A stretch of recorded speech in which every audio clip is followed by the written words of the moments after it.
ठाकरे महायुतीचा प्रचार करणार की नाहीत यावरून संभ्रमाची स्थिती होती। मात्र आता हा संभ्रम दूर झालाय। आपण महायुतीच्या प्रचारामध्ये सहभाग घेऊ, प्रचारासाठी विचार केल्यास आपली भूमिका सकारात्मक आहे असं राज ठाकरेंनी म्हटलंय। मात्र सभांबाबत अद्याप कोणताही निर्णय घेतलेला नाही असंही राज ठाकरेंनी म्हटलेलं आहे। राज ठाकरेंच्या भूमिकेवरून रंगलेल्या राजकीय वादाचा एक रिपोर्ट बघूया। राज ठाकरे महायुतीचा प्रचार करणार, शिंदे फडणवीस अजितदादांसाठी सभा घेणार, मोदी राज ठाकरे एकाच मंचावर येणार, पंतप्रधान नरेंद्र मोदींना बिनशर्त पाठिंबा दिल्यानंतर आता राज ठाकरे महायुतीच्या प्रचारात सक्रिय होणार आहे। भाजपसह शिंदे गट आणि अजित पवार गटाचा प्रचार करण्याबाबत सकारात्मक असल्याचं राज ठाकरेंनी स्पष्ट केलंय। महायुतीकडनं तुम्हाला प्रचाराचं निमंत्रण आलं अनेक उमेदवारांकडनं, तर तुमची भूमिका काय आहे? प्रचार करायला जाणार का? येऊ सकारात्मक असाल का? सकारात्मक निश्चित असेल, परंतु अजून मी ठरवलं नाही कुठे घ्यायचं आणि काय घ्यायचं ते। दरम्यान मोदींना पाठिंबा दिल्यानंतर राज ठाकरेंकडून घुमजावचं राजकारण केलं जात असल्याची टीका केली जाते। यावरून उद्धव ठाकरे आणि राज ठाकरे यांच्यातही चांगलीच जुंपली आहे। उघड उघड बिनशर्त पाठिंबा देत आहेत, काही लोक लढण्याचं नाटक करून पाठिंबा देत आहेत आणि ही नाटकं आता जनता ओळखते।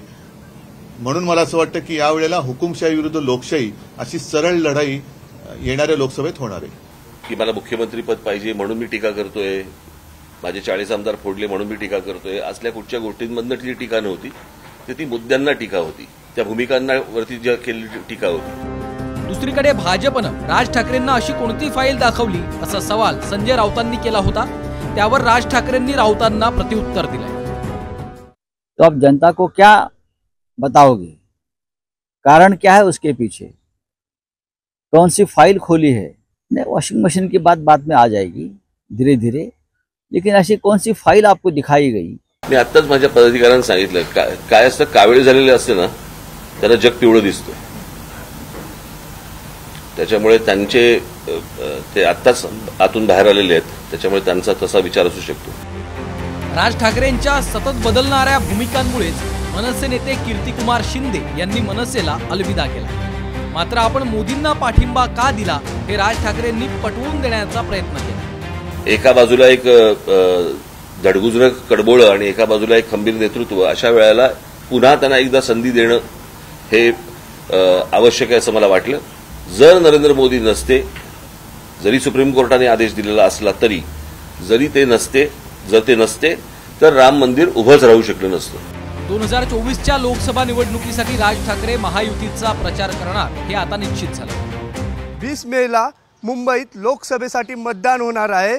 17 मेला शिवाजी पार्कात मनसेची महायुतीसाठी भव्य सभा होणार असल्याची सूत्रांची माहिती आहे। सभेनिमित्त पंतप्रधान नरेंद्र मोदी आणि मनसे अध्यक्ष राज ठाकरे एका स्टेजवर येतील का हे बघावे लागेल। सचिन गाडसह आवेश तांदळे, साम टीव्ही, मुंबई।